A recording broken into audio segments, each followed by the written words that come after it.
Hello everyone, welcome to my channel. आज मैं ये पंजीरी पाक बना रही हूँ जिसको बनाना बहुत ही ज़्यादा आसान है। वैसे तो ये किसी भी या तो ओकेज़न पे बनाया जाता है, पर मैं जब भी कोई फास्ट रखती हूँ तो मैं इसको बनाना पसंद करती हूँ। तो सबसे पहले मैंने एक पैन में 2 चम्मच के करीब देसी घी ले लिया है और अब मैं इसमें ऐड करूँगी मखाने। मैंने ये बहुत ही कम देसी घी लिया है क्योंकि जो मखाने हैं ना वो ना बहुत ज़्यादा घी पी लेते हैं, क्योंकि आगे भी देसी घी का यूज़ होगा इस रेसिपी में, इसलिए मखानों को भूनने के लिए मैंने अभी थोड़ा कम देसी घी ऐड किया है। आप चाहे तो देसी घी भी ऐड ना करें, ऐसे ही बस मखानों को रोस्ट कर लीजिए।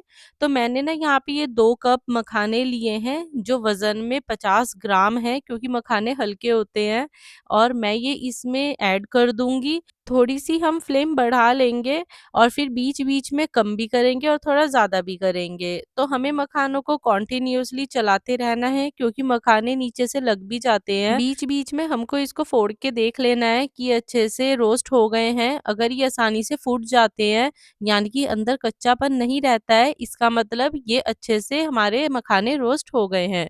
तो ये देखिए, मैं भी ऐसे ही ये चेक कर रही हूँ और मखानों को लगातार मैं चला रही हूँ। ये वाली पंजीरी बनाने के लिए मखाने और गोला सबसे मेन इंग्रेडिएंट होता है और साथ में चीनी भी होती है, पर ये दोनों बहुत ज़्यादा मेन इंग्रेडिएंट है। तो देखो, ये मखाना बिल्कुल अच्छे से चूरा हो गया जैसे ही मैंने हाथों से तोड़ा, और इसका मतलब हमारे मखाने बिल्कुल रेडी हैं। अब मैं इसको एक बाउल में ट्रांसफ़र कर लेती हूँ कि मखाने थोड़े से ठंडे हो जाए, और मैं अब सेम वही पैन ले रही हूँ। अब मैं इसमें ऐड करूँगी 1 चम्मच देसी घी। देसी घी हमें ज़्यादा ऐड नहीं करना है इस बारी, बस थोड़ा-सा ही ऐड करना है। मैं इसमें डाल रही हूँ काजू और बादाम। काजू और बादाम की क्वांटिटी मैंने सेम ली है। काजू मैंने 1/3 कप लिए हैं, जो वज़न में 80 ग्राम्स है, और साथ ही में मैं इसमें ऐड कर दूँगी बादाम, जो कि भी मैंने सेम क्वांटिटी में ली है, 1/3 कप, और ये भी अप्रॉक्सिमेट 80 ग्राम्स ही हैं। इन दोनों को हम डाल के अच्छे से रोस्ट कर लेंगे और इन पे अच्छा सा कलर आ जाए और बादाम थोड़ा चटकना स्टार्ट हो जाता है, तो इसका मतलब ये अच्छे से रोस्ट हो गए हैं। डालने को हम ये कच्चे भी ड्राई फ्रूट्स ऐड कर सकते हैं पंजीरी में, पर इससे क्या है ना कि अच्छा फ्लेवर बिल्कुल भी नहीं आता है। और अगर हम जैसे 7 या 8 दिन से ज़्यादा भी अगर ये पंजीरी रख लेते हैं, तो इसमें स्मेल आनी स्टार्ट हो जाती है। तो उसको अवॉइड करने के लिए हम ये ड्राई फ्रूट्स रोस्ट करते हैं। तो अब ये दोनों ड्राई फ्रूट जो हैं वो रोस्ट हो गए हैं। अब हम इसे प्लेट में ट्रांसफ़र कर देंगे और थोड़ा-सा फैला देंगे कि ये ठंडे हो जाएँ। अब दोबारा से मैंने सेम ही पैन लिया है। अब इसमें मैंने 2 से 3 चम्मच देसी घी ऐड किया है और अब हम इसमें गोंद डालेंगे। गोंद मैंने 1/4 कप से थोड़ी कम ली है और ये वज़न में 36 ग्राम है, यानी कि 36 ग्राम है। और मैंने थोड़ी-सी गोंद डाल के चेक किया था कि घी अच्छे से गरम हो गया है कि नहीं हुआ है, क्योंकि घी को हमें ज़्यादा गरम नहीं करना है गोंद को भूनने के लिए। इससे क्या है ना, गोंद बाहर से तो भुन जाएगी पर अंदर से वो कच्ची रह जाएगी। फिर वो जब अगर हम खाएँगे तो हमारे मुँह में और दाँत में वो चिपक सकती है। तो इसलिए वो अवॉइड करने के लिए हमें घी को थोड़ा-सा ही गरम करना है और उसमें गोंद ऐड कर देनी है, और इस तरह से जैसे कि मैं चला रही हूँ, इस तरह से इसको चलाते रहना है। इससे क्या होता है ना, हर तरफ से गोंद अच्छे से सिक जाएगी, भुन जाएगी और फिर अंदर से भी पक जाएगी। फिर ये हमारे दाँतों में नहीं चिपकती है। अब हम इस गोंद को ट्रांसफ़र कर लेंगे एक प्लेट में, और मेरे थोड़ी-सी गोंद और बची है, अब मैं उनको भी इस तरह से ही भून लेती हूँ। गोंद के बहुत ज़्यादा फ़ायदे होते हैं। इससे क्या होता है ना कि जो इम्यूनिटी होती है वो भी बढ़ती है, और विंटर्स में तो ये वैसे भी बहुत बेनिफिशियल है। साथ ही में ये पेट के लिए भी बहुत ज़्यादा अच्छी होती है। तो गोंद एक सुपर फूड है, आपको ज़रूर ऐड करना चाहिए अगर आपके जॉइंट्स में प्रॉब्लम है। तो देखिए, ये वाली गोंद भी हमारी भुन चुकी है। इसको हम प्लेट में ट्रांसफ़र कर लेंगे और थोड़ा-सा ठंडा होने देंगे।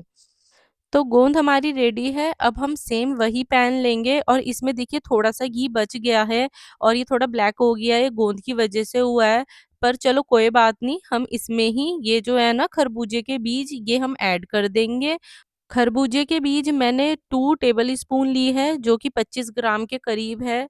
तो ये घी मुझे थोड़ा-सा कम लग रहा था, तो मैं थोड़ा-सा और घी इसमें ऐड कर देती हूँ और फिर हम इसको ना मिक्स कर देंगे।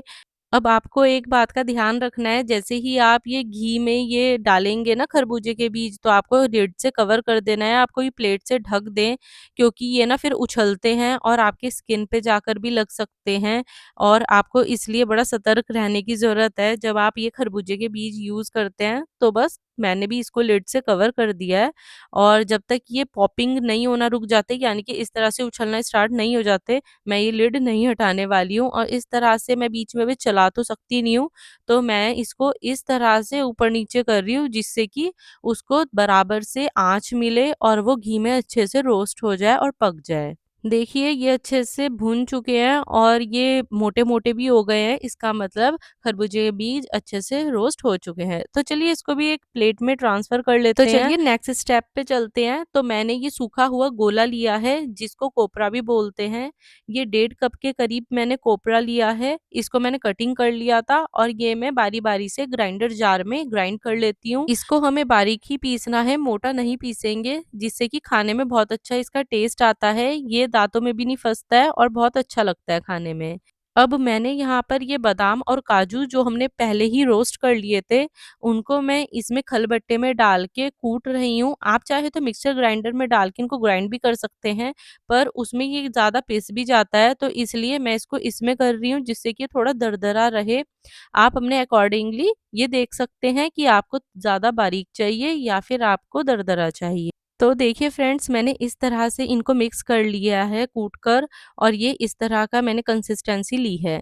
तो अब देखिए अब हमारा सारा सामान रेडी है। ऐसे ही मैंने मखाने को भी इसमें चॉपर में डाल के चॉप कर लिया है। आप चाहें तो इसको नाइफ से भी कट कर सकते हैं या फिर ऐसे ही खलबट्टे में डाल के कूट सकते हैं।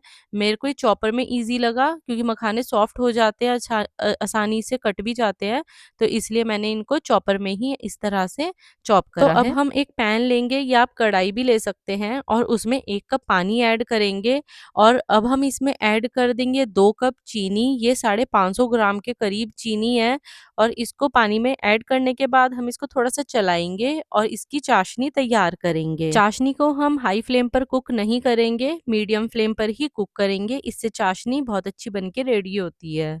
तो इतना चाशनी रेडी हो रही है, क्योंकि चाशनी रेडी होने में 10 मिनट तो लग ही जाते हैं। तो मैंने ये प्लेट ली है जिसकी साइड्स थोड़ी-सी उठी हुई होती है, उसमें मैंने घी डाला है, और घी को इस तरह से हम हाथों से फैला लेंगे। इससे जो पंजीरी है वो आसानी से ऊपर आ जाएगी जमाने के बाद, और हमें ज़्यादा मशक्कत नहीं करनी पड़ेगी। तो आपको बस नॉर्मली घी लेना है और इस तरह से ऐसे फैला लेना है। तो देखिए फ्रेंड्स, 10 मिनट में ये हमारी चाशनी रेडी हो गई है, और मैं आपको दिखाती हूँ कि हमें कैसे पता लगाना है कि हमारी चाशनी बिल्कुल परफेक्टली रेडी है। आपको क्या करना है ना, कि आपको एक प्लेट लेनी है और उसमें थोड़ी-सी चाशनी के ड्रॉप्स डाल लेने हैं।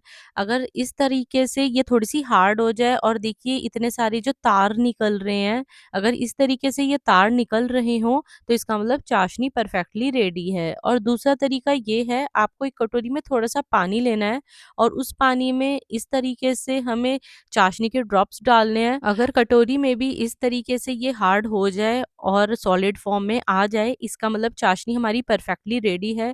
तो हम चाशनी को ज़्यादा देर तक कुक नहीं करेंगे, बस इमीडिएटली हम इसमें अपने ड्राई इंग्रेडिएंट्स ऐड कर देंगे। ड्राई इंग्रेडिएंट्स ऐड करने के कोई स्टेप्स नहीं हैं, आप इकट्ठा भी इसको मिक्स करके सब कुछ ऐड कर सकते हैं, और फिर हमें इसको अच्छे से मिक्स कर देना है। ज़्यादा देर तक हमें इसको नहीं चलाना है और ना ही कुक करना है। ये मैंने सारे इंग्रेडिएंट्स फ्लेम बंद करके ही ऐड करे हैं।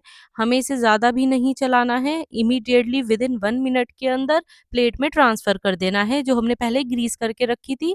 हमने ये मिक्सचर प्लेट में ट्रांसफ़र कर दिया है। ये भी हमें ज़्यादा देर तक नहीं छोड़ना है। जल्दी से जल्दी हम स्पैचुला की मदद से या किसी भी कटोरी की मदद से इसको दबाना स्टार्ट करेंगे, जिससे कि एक बढ़िया सी लेयर बन के तैयार हो जाए। प्रेस करने के बाद हम इसको 10 मिनट के लिए छोड़ देंगे, और 10 मिनट बाद ही हम इसको नाइफ से कटिंग कर लेंगे। कटिंग आप अपने अकॉर्डिंग कोई भी शेप कर सकते हैं, साइज़ भी आप अपने अकॉर्डिंग ले सकते हैं। बस आपको इस तरीके से ऐसे ही कटिंग करनी है, जैसे बर्फ़ी को करते हैं, सेम इसी तरह से। जैसे ही आप पंजीरी को कट कर लेंगे, उसके बाद आप इसको 5 मिनट के लिए और छोड़ दें, जिससे कि क्या है ना, कि जो इसमें गर्माहट है वो थोड़ी-सी बाहर निकल जाए, और पंजीरी के जो ये पीसेस हैं वो आसानी से बाहर आ जाएँ, और देखिए बिल्कुल भी ना प्लेट पर चिपकी भी नहीं थी। तो बड़ी आसानी से ये पंजीरी हमने बना के तैयार कर ली है और इसमें बिल्कुल भी एफ़र्ट नहीं लगते हैं, खाने में भी ये बहुत स्वादिष्ट लगती है। आप ये अपने घर में ज़रूर बनाएँ, वैसे तो ये जन्माष्टमी में बनाते हैं, पर अगर मैं जो भी कोई व्रत रखती हूँ ना, तो मैं उसमें ये ज़रूर बना के रेडी कर लेती हूँ, क्योंकि भगवान जी को अगर टाइम टू टाइम भोग लगाना होता है, तो मैं ये पंजीरी का भोग लगा देती हूँ उनको और इसी तरह से मैं नवरात्रों में भी ये पंजीरी बना के तैयार करती हूँ। तो आपको ये पंजीरी पाक की रेसिपी कैसी लगी? आप प्लीज़ कमेंट करके ज़रूर बताएँ और मेरे चैनल को सब्सक्राइब ज़रूर करें। साथ ही में इस वीडियो को भी लाइक करना ना भूलें। Thanks for watching.